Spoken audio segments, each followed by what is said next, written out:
barnaamijkeena maanta waxaanu doonaynaa inaanu ku eegno doorashooyinka ka socda Soomaaliya amaba doorashooyinka khilaafka dhaliya isku haystaan dhinacyada kala gedisan ee siyaasadda isku haya Soomaaliya taasi oo inta badan ay isku hayaan dhinacyada kala gedisan ee siyaasadda waddanka Soomaaliya ay kuwaasi oo kala laba qaybta koobaad oo ah tan dowladda federaalka Soomaaliya iyo dhanka midowga musharaxiinta mucaaradka ayaanu si gaar ah ugu eegaynaa golaha shacabka ee baarlamaanka Soomaaliya ayaa shalay tole oo ahayd isniin ee taariikhdana ay ku beegnayd 12 bisha Abriil 2011 ayaa qaatay fadhi ay uga doodayaan ajenda ay ugu magacdareen jahaynta doorashooyinka qaran ee Soomaaliya halkaasi oo ay ugu codayeen in xukuumadda madaxweyne Maxamed Cabdullaahi Farmaajo ay ugu daraan muddo 2 sano oo xilka uu sii haynayo waa mid madaxweynaha uu ku doonayo inuu xilka uu ku sii dheeraysto ama uu ku hayo una kaga guulaysto dhinaca mucaaradka ee siyaasadda waddanka Soomaaliya ay isku hayaan una u maro isbedel dhanka sharciga ee uu ku higsanayo doorasho qof iyo cod inuu ku gaaro muddo 2 sano kadib haddaba maadaama dhinacyada kala gedisan ama garbiyadan kala duwan ay wada fadhiyeen teenada lagu magacaabo afisione halkaasi oo wada hadal uga socday dhexdhexaadinaysa beesha caalamka mar haddii madaxweynaha jamhuuriyadda federaalka Soomaaliya ay baarlamaanka ugu dhawaaqeen in halkaasi 2 sano oo muddo korin ay u sameynayaan maxay ku dambeyn karaan baan isweydiinaynaa wada hadaladii halkaasi ka socday teenada afisione halkaasi oo ay u kala dabqaadeen bulshada caalamka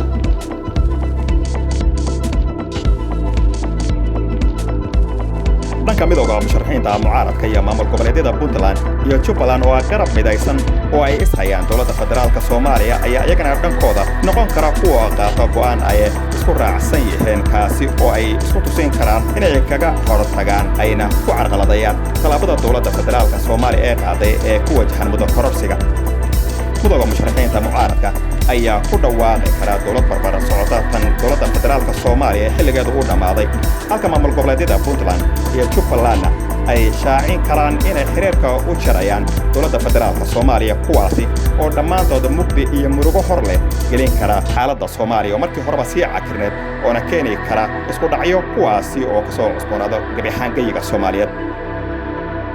haddii waddanka uu galo qalaasa siyaasadeed ayaa waxay noqonaysaa waxay in badan ay ka digayeen beesha caalamka waxaan ognahay in beesha caalamka ay horay uga digtay ayna cod dheer ay ku baahisay ama ay ku sheegtay inaysan aqbali doonin muddo kororsi ay dowladda samaysato iyo doorasho aan loo dhanin ama isbarbar socda dhanka dowladda iyadoo oga go'aanka beesha caalamka ay muddo kororsi ku dhaqaaqday waxayna dowladda federaalka Soomaaliya ee uu horkacayo madaxweyne Maxamed Cabdullaahi Maxamed Farmaajo ay beesha caalamka u sheegtay in arrimaha Soomaaliya ay yihiin kuwa masiiriya ayna Soomaalida u taalo ayna tahay inay faraha kala baxaan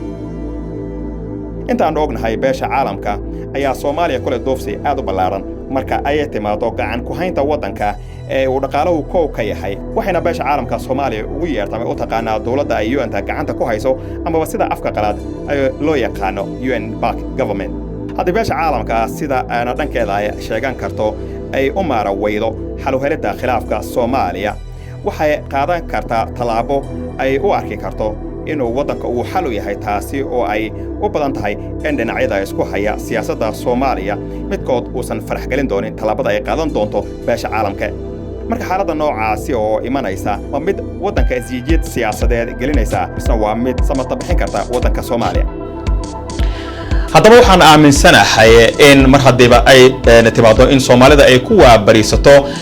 falcelin iyo falcelin ay dhalinayaan siyaasiyiinta kala gedisan isku haya siyaasadda Soomaaliya maxay ku dambeyn kartaa ama ay ku dambeyn karaan mustaqbalka dadka Soomaaliyeed iyo waliba mustaqbalka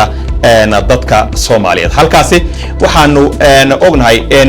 ay meesha ka baxayaan xaq badan ama xuquuq badan ay dadka Soomaalida ay lahaayeen waxaana halkaasi marnaba aan la helaynin xal waara oo dan u ah